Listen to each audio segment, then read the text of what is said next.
Thank you very much. Thank you all for being here. Let me just note that Dr. McCants-Katz is our first Assistant Secretary for Mental Health and Substance Abuse. This committee, in a bipartisan way, last year passed the Mental Health Reform Act, which eventually ended up part of the 21st Century Cures Act, which created the position, and we were all very excited to support Dr. McCants-Katz for that position. It's kind of wild that we did not have someone at HHS for all those years who was focused at the top level of leadership on these questions of mental health and substance abuse, so we're very glad you're here.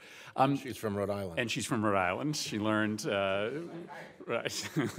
Thank you all for being here. I'm going to maybe pose this question to Dr. Gottlieb and Dr. Oury to talk a little bit about what the data tells us with respect to the progress we're making on prescription patterns. So for years, pain medication scripts were going up and up and up, and from what I've seen, the last few years tell us that we've finally bent the curve downward. SAMHSA has a document out that suggests that maybe the actual number of pills that are being prescribed may not be heading in the right direction as fast, but overall, number of prescriptions are going down, and yet, as you've all noted, the epidemic continues to get worse. So I think a lot of us have hung our hat on this idea that if you get a hold of the overprescription, that you will make a big impact ultimately on the number of overdoses and addictions, but that doesn't seem to be the case. So A, what does the data tell us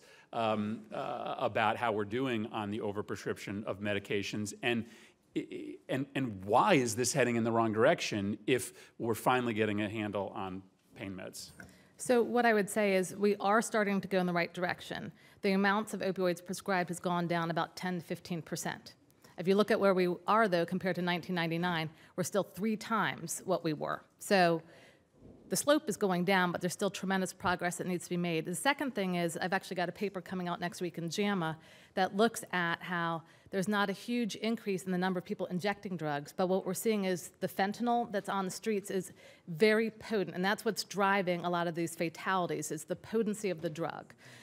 And we're seeing that people are still continuing to get addicted to opioids in the first place and then move on to heroin and fentanyl. So now they're moving on to something that's even deadlier. All right. Dr. Gottlieb?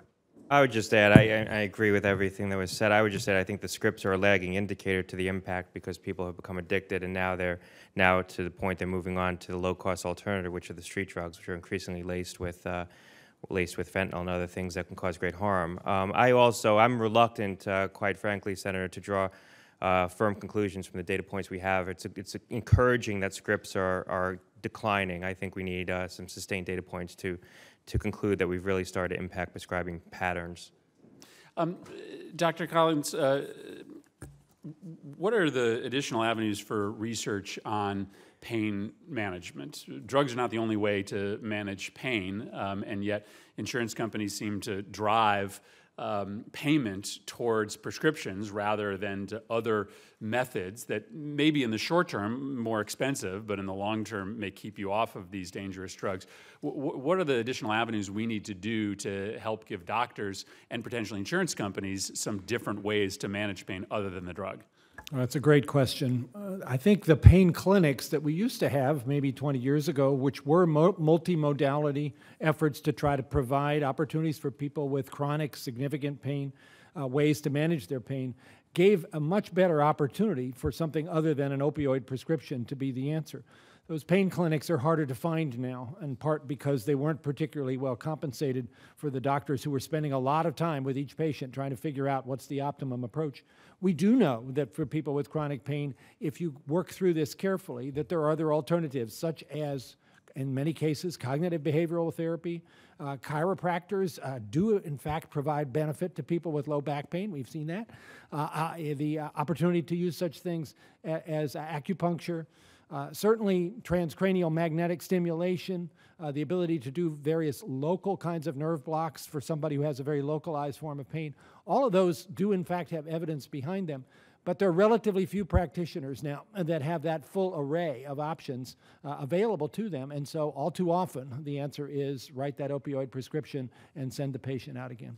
And I would just very quickly note, I think that is in part because of the problem you identified, which is insurance reimbursement. Insurers are not willing to reimburse either for the scope of services or for the amount necessary to bring providers in. And it speaks to the way that risk allocation simply does not work for this population, because if you don't keep someone off of this pathway to addiction, you may not, as the insurer, actually bear the responsibility, because the cost to the individual is so catastrophic that they are likely going to come off your insurance plan because they end up in jail, or they end up homeless, or they end up out of work. And so we've got to have a conversation about how you structure risk allocation here to promote insurers to pay for the stuff that actually keeps you off of that pain medication pathway. Thank you, Mr. Chairman.